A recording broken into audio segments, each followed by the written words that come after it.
자, 우리 갈라디아서에서는 특히 복음과 율법과의 관계 아주 상세하게 말씀을 우리에게 주시고 계십니다. 우리가 성도님들의 가지고 있는 오늘 제목이 성도의 의라고 했습니다. 우리는 결론을 마음속에 먼저 붙잡아야 됩니다. 우리의 의는 예수 그리스도가 의입니다. 주님이 우리를 위해서 그분이 오셔서 의를 드러내신 거예요. 예수님이 육신을 입고 이 땅에 오셔서 인간의 죄악을, 인간의 고통을, 지옥의 문제를 해결하신 그분이 인간을 위해 죽으시고 부활하셔서 우리 속에 오늘도 성령으로 함께 하시는 그분이 바로 의입니다. 그런데 우리는 이 땅에 살아가면서 세상이 바라는 의는 하나님이 주신 의와는 완전히 다르지요. 어떤 인간의 의지와 노력으로서 의를 드러내려고 하는 거잖아요. 우리 인간의 노력과 의지로서 의를 드러내는 것이 아니라 하나님의 의, 예수 그리스도를 통해서 의가 드러나도록 우리가 살아가야 되는 것이 우리 인생의 본분이겠지요. 그래서 복음을 가진 사람들도 마찬가지지요. 오늘 본문 말씀에는 바울이 베드로를 책망했다고 그랬습니다. 그들은 유대 공동체 의식 속에 빠져 있으면서 그들은 율법을 행해야지 구원받는다. 여기까지는 진행되지 않았다 할지라도 율법을 행해야지 구원받는다. 여기까지는 아마 베드로가 말한 적은 없어요, 성경에. 그러나 그들의 주장은 우리의 노력과 의지로서 하나님의 뜻을 이루어야 된다고 하는 그런 인간의 의를, 인간의 노력을 강조하다 보니까 이제 바울의 생각과 베드로의 생각에 충돌이 여기에 오게 된 거잖아요. 정말 인간의 노력과 의지로서 하나님을 기쁘신 게 아니라 하나님이 우리에게 오셔서 그분의 뜻이 우리를 통해 드러나도록, 어떻게 보면은 바울의 생각과 베드로의 생각은 종이 한 장 차이처럼 아주 근소한 차이 같지만은 이 성도들에게 주는 영향력은 상당히 이렇게 크다고 봐져요. 그게 그 말 같지만은 결코 그렇지 않습니다. 그래서 우리는 예수님을 믿는데 오늘도 우리는 항상 주님의 의를 드러내는 우리가 돼야 돼요. 그리스도, 예수 그리스도가 우리 인생 속에 드러나도록 우리가 해야 되고, 그럼 우리는 사람이 왜 바울이 봤을 때는 바울은 예수님을 믿게 된 동기가 극단적인 인생의 코너에 몰려갖고 그가 예수님을 만났잖아요. 장님이 돼가지고 그가 예수님을 만났기 때문에 다른 사람이 예수님을 만난 것과 다르게 굉장히 뜨겁게 예수님을 만났어요. 그러나 베드로는 혈연과 지연과 여러 가지 동적들 속에서 어떻게 보면 예수를 믿는데 편안하게 예수님을 그가 받아들이게 되었어요. 그러니까 우리가 사람의 환경에 따라서 어떤 사람은 내가 태어나서 보니까 예수 믿는 집안에 또 교회를 당연히 가게 되고, 이렇게 정말 그 교회 다니는데 어떤 큰 부담 없이 교회를 이렇게 다닌 사람이 있는가 하면은 안 믿는 집안에 태어나서 불신앙의 문화 속에서 살면서 또 핍박도 받고 어려움도 당하면서 예수를 믿는 사람도 있단 말이에요. 그러면은 우리 이 두 사람의 신앙생활하는 결이 다르지 않겠어요? 태어날 때부터 예수 믿은 사람하고 교회를 다닌 사람하고 핍박을 통해서 이제 고난 속에서 교회를 다닌 사람하고는 신앙의 결이 달라도 많이 다를 겁니다. 그러면 우리가 바울의 복음이 필요한 곳도 있고 베드로의 복음이 필요한 곳도 있을 거예요. 그래서 우리 인간은 왜 오직 하나님의 의만 붙잡아야 되는가? 그 이유는 간단합니다. 인간의 영적 상태가, 인간은 조금만 틈만 있으면은 육신적인 의를 붙잡으려고 하는 그런 의지가 있기 때문에 우리는 조금 지나치더라도 정말 주님의 의를 붙잡으려고 하는 그냥 오뚜기 같은 그런 노력이 우리에게 필요하겠죠. 그래서 우리의 체질이 이제 영적 상태가 로마서 3장 10절에도 의인은 없나니 하나도 없다. 깨닫는 자도 없고, 우리 이 세상의 모든 사람이 배운 분도 많고 여러 가지 재능 있는 분도 많지만은 다 무익하다. 세상에 있는 모든 사람들이 알고 깨닫고 판단하는 거 다 그것은 무익하다는 거예요. 의인은 없나니 하나도 없다. 이것이 로마서 3장 10절에 우리에게 주는 말씀이잖아요. 인간이 출생할 때부터 창세기 3장 속에 속해가지고 사단에게 사로잡혀서 인간의 생각 판단은 육신에 머물러져 있단 말이에요. 그러니까 이런 육신의 체질 속에서 육신을 통해서 하나님을 기쁘시게 하려고 한다면은 우리가 사람이 그 자기 체질대로 이제 가는 거예요. 내가 이래서는 안 되는데 자꾸 육신의 소욕대로 나도 모르게 끌려간단 말이에요. 그래서 아예 선악과처럼 보지도 말고 듣지도 말고 세상과 딱 단절해야만이 나를 지켜낼 수 있다는 거예요. 그래서 우리는 세상에서 이런 우리의 체질 때문에 우리는 불신자를 만나거나 세상을 만날 때에 이렇게 녹록하지 않은 거죠. 우리의 믿음이 세상에 동화되고 세상에 휩쓸려 가게 되기 때문이잖아요. 그래서 우리가 율법의 목적은 오늘 뭐라고 그랬습니까? 20절에 로마서 3장 20절에 율법의 행위로 그의 앞에 의롭다 하심을 얻을 육체가 없나니 율법으로서는 죄를 깨달음이라. 하나님이 율법을 주신 목적은 하나님의 의를 붙잡게 하기 위해서 율법을 주셨다는 거예요. 하나님의 의가 뭐예요? 예수님이 우리를 위해 십자가에 죽으신 그 십자가의 사건. 죄를 지어 법이 있기 때문에 죄가 있잖아요. 죄가 있으면 어떻게 해요? 예수님께 가져가야 돼요. 십자가에.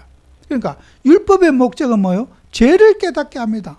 그 죄를 우리는 죄인이잖아요. 죄가 있기 때문에 예수님의 십자가의 복음은 영원한 거란 말이에요. 한번 우리가 구원받은 자녀가 예수님의 십자가 사건이 끝난 것이 아니라 지금도 예수님은 갈보리에 나의 죄를 위해서 예수님이 십자가에 매달려 계시는 거예요. 그런데 지금도 주님이 십자가에 피 흘려 못 박혀 계시는 거예요. 그 십자가의 복음이 지금 현재형이야 되는 거예요. 그죠? 과거에 예수님이 죽으셨다가 아니라 지금 달려 계신 거예요. 그분의 몸에 우리의 죄가 올라가야 되는 거잖아요. 그래서 우리가 십자가 사건은 오늘 현재의 주님이 매달려 있는 십자가가 돼야 되는 거죠. 예수님이 죽으셨다 과거형으로 믿으면 그 신앙은 죽은 거예요. 그죠? 우리의 신앙은 현재형이어야 돼요. 예수님이 지금 이 시간에 오셔서 나의 죄를 위해서 주님이 십자가에 매달려 계시다. 그분이 우리의 죄를 십자가에 올라가게 하면 주님의 몸에 전가시키고 주님이 대신 오늘 죽으셔야 되는 거예요. 그래서 우리 신앙인들은 예수님의 그 의, 십자가에서 우리를 위해서 주신 그 십자가의 사랑을 놓치게 되는 거예요. 그래서 참 그 헬라어에는 너무나 이런 것들이 명확하게 되어 있어요. 시제가 명확하게 있어. 과거형이냐, 현재형이냐, 미래형이냐. 이런 시제가 정확하게 구별이 되어 있어요. 우리가 성경을 과거형으로 해석하면 이거 죽은 복음입니다. 성경은 소설책 막도 못한 거예요. 오늘 주님이 주신 말씀은 지금 이 시간에 성령이 역사하고 이 시간에 우리에게 주신 하나님의 말씀이 돼야 되거든요. 그럼 우리는 성경은요, 과거와 현재와 미래를 포함하고 있어요. 오늘을 지켜주시는 하나님은 미래도 책임져 주시는 거예요. 그래서 우리는 하나님의 말씀을 가지고 이 그리스도의 의, 십자가의 의가 영원한 복음이 돼야 되지 않겠어요? 그러면 유대인들이 가진 의는 뭡니까? 유대인들이 가진 의는 자기의 전통과 유전 속에서 배워진 거, 우리가 조상 대대로 내려온 우리 민족이 어떻게 예수를 믿었고 아브라함이 어떻게 하나님을 믿었고 사람의 그런 믿음의 행위를 따라서 가는 거 아니겠어요? 우리도 그 전통대로 아브라함의 신앙을 본받고 이렇게 가야 된다. 아마 이번 주에 돌아오는 주에 PD수첩에서 통일교에 대해서 이제 방송을 할 예고를 하더라고요. 그게 뭐라고, 제목이 뭐냐, 그 한학자가 홀리마더라고 타이틀이 나와요. 홀리마더, 거룩한 엄마라는 거요. 여러분, 그게 바로 유대인의 신앙인 거예요. 우리가 아브라함을 아브라함 되게 하신 하나님은 하나님이 하셨지 아브라함이 잘나서 그런 게 아니거든요. 그러면은 한학자라고 하는 통일교 총재가 홀리, 거룩한 엄마라는 거예요.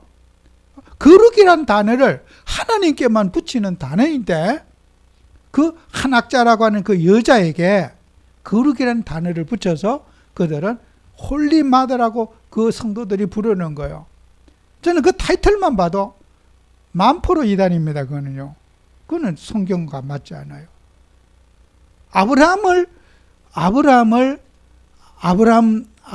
아브라함 되게 하시는 것은 하나님인 거예요. 오늘 성경 말씀을 했어요. 이 돌들로도 누가복음 3장 8절에 회개에 합당한 열매를 맺고 아브라함이 우리의 조상이라 하지 말라. 내가 너희에게 이르노니 하나님이 능히 이 돌들로도 아브라함이 자손이 되게 하리라. 아브라함을 하나님이 세운 거지 아브라함이 잘나서 그런 게 아니라는 거예요. 우리 인생을 하나님이 세우신 것은 주님이 나를 세운 거지 사람이 재주가 좋아서 의지가 좋아서 율법을 잘 지켜서 우리가 구원받는 것이 아니고 오늘 이 자리에 있는 게 아니라는 거예요. 우리는 사람을 무시해라는 뜻은 아니죠. 그러나 눈에 보이는 신앙의 행위를 존중하면서 눈에 보이지 않는 성령으로 오늘 우리 이 시간에 함께 하시는 그리스도이신 예수님을 놓치면은 우리는 다 도루묵인 거예요. 눈에 보이는 사람의 행위, 거기에 사람들은 빠져. 저 사람이 얼마나 열심히 했고 저 사람이 얼마나 노력했느냐, 사람이 기준이 되어서 사람이 누구나 잘했느냐 못했느냐, 우리 인간은 이렇게 사람 기준으로 판단하고 생각하는 거예요. 저 사람이 얼마나 헌신한 사람이고 기도를 얼마나 한 사람이고 저 사람은 얼마나 대단히 열심히 다닌 사람이고, 그런 것이 부각되는 게 인간의 눈입니다. 예수님의 의를 붙잡아야 돼요.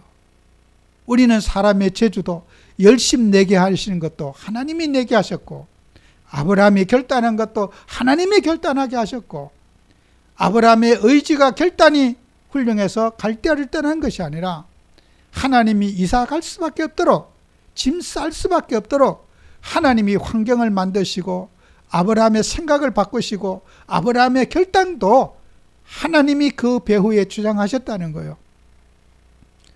그래서 우리는 사람의 인물을 강조하다 보면 사람이 우상이 되겠죠. 유대인들은 아브라함이 우상인 거예요. 우리는 아브라함의 자손이다. 그 훌륭한 집안의 자손이다.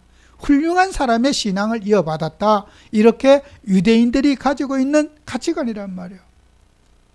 그러니까 유대인들은 이방인과는 어렵죠. 너희들은 우상 숭배하는 집안에 태어나가지고 개뿔도 아무것도 갖지도 않고 우상 숭배, 귀신 섬기던 너희들하고 우리하고 출발이 다르다. 족보가 다르다. 너희들하고 우리하고는 같은 한 밥상에서 밥을 먹어서는 안 된다. 너희들은 예수를 믿었지만은 우리하고 같이 놀 수 없는 사람이야. 그러니까 베드로는 그 속에 사니까 이방인하고 같이 밥을 먹다가도 자기 개인의 신앙은 예수 믿으면 구원받는다고 베드로가 믿었어요. 근데 유대인들이 오면은 밥 먹다가 들키면 숟갈 놓고 도망가 버리는 거예요. 안 먹었다 그러면서 나 저들하고 안 놀았다. 베드로의 양심을 자기 스스로 속이는 거잖아요. 본인의 신앙을 예수 이름으로 구원받고 예수 믿으면 구원받는다 믿고 있지만은 그런 유대인의 눈치를 보면서 유대인의 의식 속에 베드로는 저울질하고 사는 거예요. 그들에게 분명한 선을 제시하지 못하는 모습을 보고 바울은 화를 내는 거란 말이에요. 왜 그런 식으로? 하나님의 자녀가 하나님 자녀답게 살아야지 왜 눈치 보면서 살금살금 분명히 베드로의 신앙은 예수 믿으면 구원받고 예수님이 구원자라는 거 알고 있으면서 왜 그렇게 행동을 그렇게 하느냐? 이것이 바울이 베드로를 지적하는 내용이잖아요. 우리는 이런 것들을 우리가 살펴보면서 정말 우리는 복음이면은 우리 인간은 구원받고 예수님이면 다 되는데 예수님을 사람들은 못 붙잡는 거예요. 그래서 우리는 하나님 앞에서 먼저 생각해야 될 것이 있어요. 그리스도 안에 있는 의를 붙잡으셔야 돼요. 이게 이제 제일 중요한 과제잖아요. 로마서 1장 16절 17절에 내가 복음을 부끄러워하지 아니하노니 이 복음은 모든 믿는 자에게 구원을 주시는 하나님의 능력이 됨이라.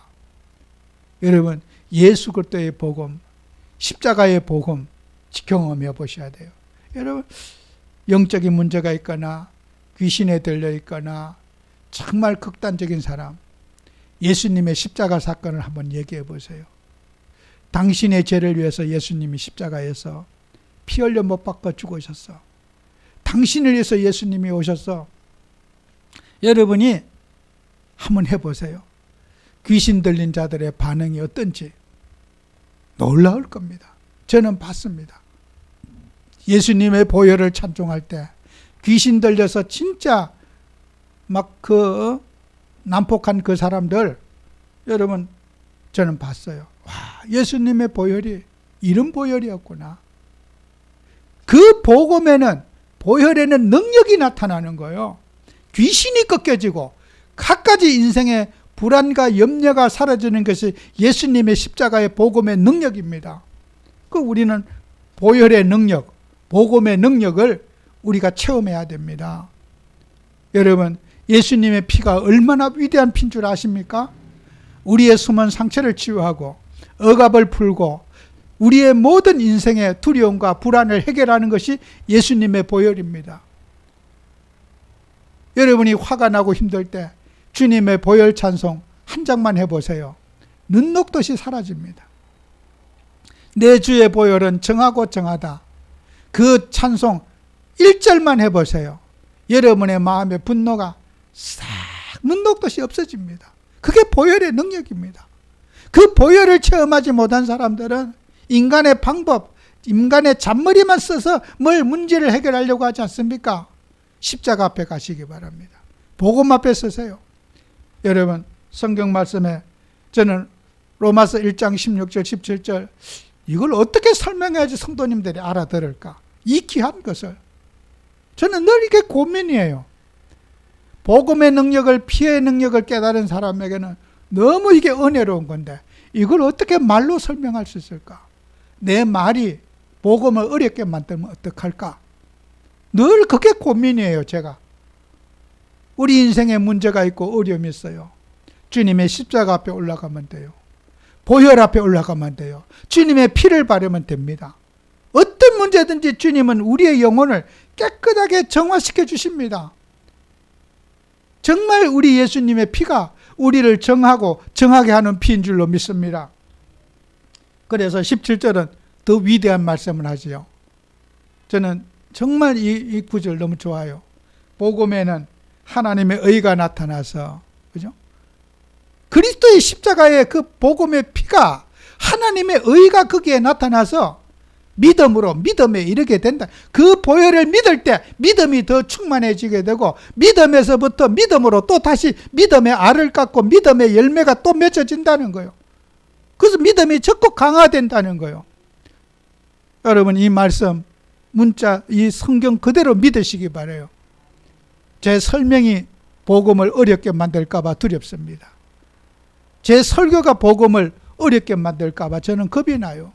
이 귀한 복음, 예수님의 보혈이 이렇게 위대하고 이렇게 엄청난 복음인데 이 복음 가지고 우리 인생에 어떤 어려움든지 헤쳐나갈 수 있는 답을 우리에게 주셨는데 복음 놓치고 십자가 의를 놓치고 하나님의 의를 놓치고 우리는 세상 길로 가는 거예요. 다른 방법을 찾아서 거기에 답이 있는 줄 알고 인간의 머리 쓰고 뒷싸매고 갈등하는 거예요. 여러분, 십자가의 의가 정말 여러분이 체험되는 그런 응답받는 여러분이 꼭 되시기를 바랍니다. 그래서 우리는 이 복음을 우리의 삶에 어떻게 적용할 것인가? 적용이 중요하지 않겠습니까? 그래서 마태복음 23장 23절 24절에 이런 말씀이 있습니다. 화 있을진더 외식하는 서기관들과 바리새인들이여 너희가 박하와 회향과 근처의 11조는 들이되 율법에 더 중한 바 정의와 궁혈과 믿음은 버렸도다. 그러나 이것도 행하고 저것도 버리지 말아야 할지니라. 맹인된 인도자여 하루살이는 걸러내고 낙타는 삼키는도다 그랬어요. 우리는 눈에 보이는 봉사, 그렇죠? 박하와 회향과 근처 11조, 눈에 보이는 봉사, 그거는 뭐요? 하루살이라는 거요. 야, 누가 11조 했어? 누가 헌금했어? 누가 했어? 안 했어? 불꽃 같은 노력 감독하는 거야. 그 감독은 우리가 성경 말씀을 뭐라 했어요? 이것도 행하고 저것도 버리지 말아야 할지라. 낙타는 삼키는도다. 우리는 하나님의 의를 놓치고, 그죠? 예수 그리스도의 복음을 놓치고, 그 작은 거, 거기에 사람들이 너무 하루살이에 너무 곧 정말 그 눈에 보이지도 않는 그 하루살이에 관심을 갖고 큰 거, 십자가의 의를 놓치고 정의, 우리 예수님이 우리에게 보이신 그 신앙의 길, 믿음의 길을 놓치고 그 하루살이에 집착해서 살아간다는 거예요. 하루살이는 잘 잡는데 낙타는 생으로 꿀꺽 삼키는 거예요. 참 그게 비유지만 우리 예수님이 하신 말씀이잖아요. 우리가 이 어마어마한 복음을 가졌는데 복음의 의를 강조하지 않고 하루살이만 붙잡고 살아가는 거예요. 먼지를 털고 사는 거예요. 저 사람이 뭘 잘했느냐 못했느냐 인격을 따지고 뭘 행위를 따지고 이렇게 사는 거예요. 누가 좀 했으면 저 사람 대단해, 훌륭한 사람이야. 근데 그게 뭐요? 우리 예수님이 그게 섭섭하신 거예요. 예수님이 없어요. 우리 교회가 예수님을 강조하지 않으면 그건 타락한 거예요. 우리의 신앙의 본질은 예수님이어야 돼요. 자나깨나 우리 예수님이어야 돼요. 저와 여러분이 이 언약을 붙잡고 예수로 충만한 하루가 되시길 바라요. 어떤 문제든지 우리가 주님 앞에 가면은 다 끝납니다. 내가 문제의 짐을 짊어지고 있어 그렇지 예수께 우리 인생의 짐을 맡겨봅시다. 여러분, 우리 신앙 종교에 빠진 사람들은 양심에 젖어가지고 이건 내 문제인데 어떻게 예수님께 맞춰요? 예수님께 나는 내가 뭐 잘못해서 그런데 이걸 어떻게 예수님께 맡겨요? 문제를 내가 짊어지고 있으려고 그래요. 예수님 말해서 수고하고 묵은 짐 자들아 다 내게 가져라. 내가 쉬게 하리라. 내가 주는 짐은 멍에는 가볍고 쉬우니라. 예수님은 짐을 지기 위해서 오셨어요. 짐을 맡기 위해서 오셨는데 예수님 저 미안해서 예수님 어떻게 내가 뻔뻔하게 내 문제를 예수님께 맡깁니까? 나의 영적 문제를, 나의 인생의 과실을, 나의 인생의 허물을 당신의 십자가에 올려놓습니다.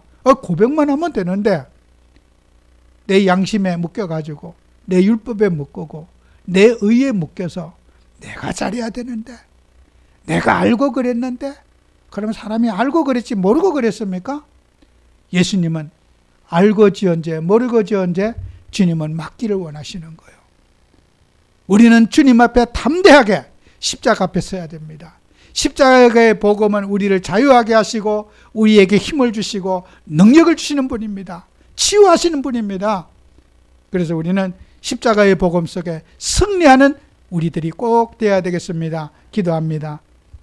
주님, 오늘도 우리는 육신의 의를 붙잡지 않고 하나님의 의, 십자가의 의를 붙잡는 우리들이 되기를 원합니다. 우리 속에 성령이 역사하셔서 정말 성도는 믿음으로 말미암아 살리라고 했습니다. 믿음으로 말미암아 믿음에 이르게 된다고 했습니다. 주님, 꼭 우리는 예수님의 복음의 능력을 체험하고 십자가의 사랑을 체험하는 한 주가 되게 해 주옵소서. 예수님 이름으로 기도합니다. 아멘.